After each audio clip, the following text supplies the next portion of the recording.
Assalamualaikum warahmatullahi wabarakatuh. Perkenalkan, nama saya Nini Selina Pratiwi dari kelas Akuntansi 5 SIP 2. Di sini saya akan menjelaskan teori informasi asimetris dari mata kuliah teori akuntansi.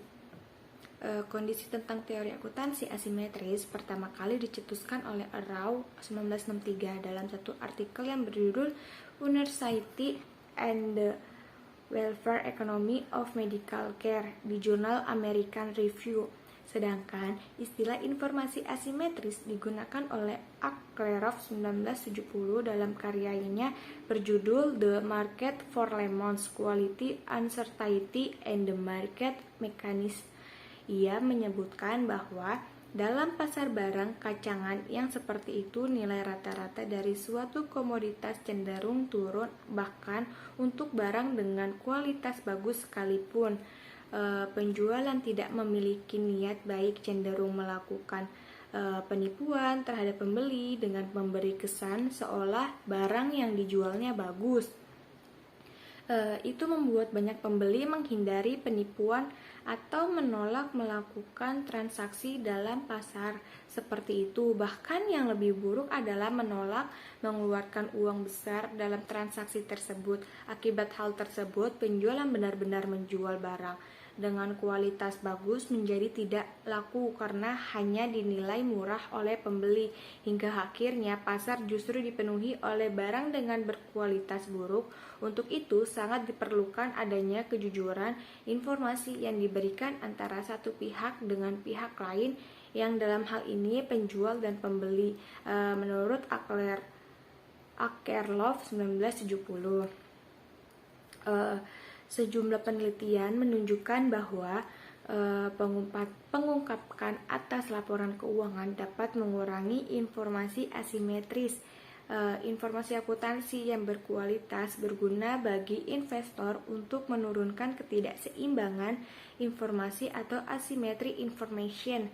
Ketika terjadi perbedaan informasi yang dimiliki antara investor dengan agen perusahaan, yaitu ketika investor memiliki investor yang kurang lengkap, maka perbedaan tersebut dikenal sebagai informasi asimetris.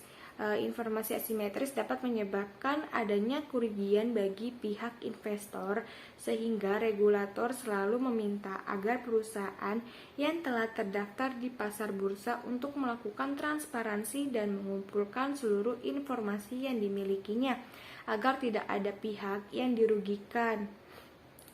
Informasi asimetris mempelajari mengenai penerbitan saham dengan informasi asimetris melalui berbagai waktu. Perusahaan yang memiliki informasi kurang baik atas aset mereka akan diinformasikan secepatnya, karena hal itu dapat merugikan perusahaan untuk menunda pemberitahuan informasi tersebut. Akan tetapi, informasi yang berkualitas baik ditahan sampai harga saham kembali normal dan selanjutnya diinformasikan kepada publik untuk mendapatkan penghargaan yang pada akhirnya akan meningkatkan harga saham perusahaan. Informasi asimetris terjadi karena adanya perbedaan kepentingan antara manajemen dengan pemilik modal. Menurut Suwarjono 2014 mengatakan bahwa informasi asimetris adalah di mana manajemen sebagai pihak yang lebih menguasai informasi dibandingkan investor atau kreditor, karena manajemen dan investor atau kreditur merupakan pihak-pihak yang hubungan kedua pihak tersebut dipandang sebagai hubungan keagenan. Dikhawatirkan akan terjadi asimetri informasi antara kedua pihak tersebut dengan manajemen sebagai pihak yang lebih menguasai informasi. Kondisi informasi asimetris sangat mempengaruhi cost of quality, karena apabila pihak eksternal perusahaan seperti investor dan kreditor tidak memiliki cukup informasi terkait perusahaan, maka akan timbul keraguan bagi pihak eksternal tersebut untuk menanamkan atau meminjamkan dananya terhadap perusahaan, yang akhirnya nanti akan mengurangi modal-modal yang dapat perusahaan, hingga akhirnya nilai cost of equity semakin tinggi karena perusahaan harus mengeluarkan biaya lebih banyak agar usahanya untuk menambah modal perusahaan tidak sia-sia. Sebaliknya, apabila pihak eksternal perusahaan mengetahui secara lengkap tentang kondisi perusahaan, maka hal tersebut akan semakin memantapkan para pihak eksternal dalam mempertimbangkan untuk menanamkan atau meminjamkan dananya terhadap perusahaan sehingga nilai cost of equity juga semakin kecil. Selain variable dependent cost of equity, teori informasi asimetris juga tercermin melalui variable independent asymmetric information.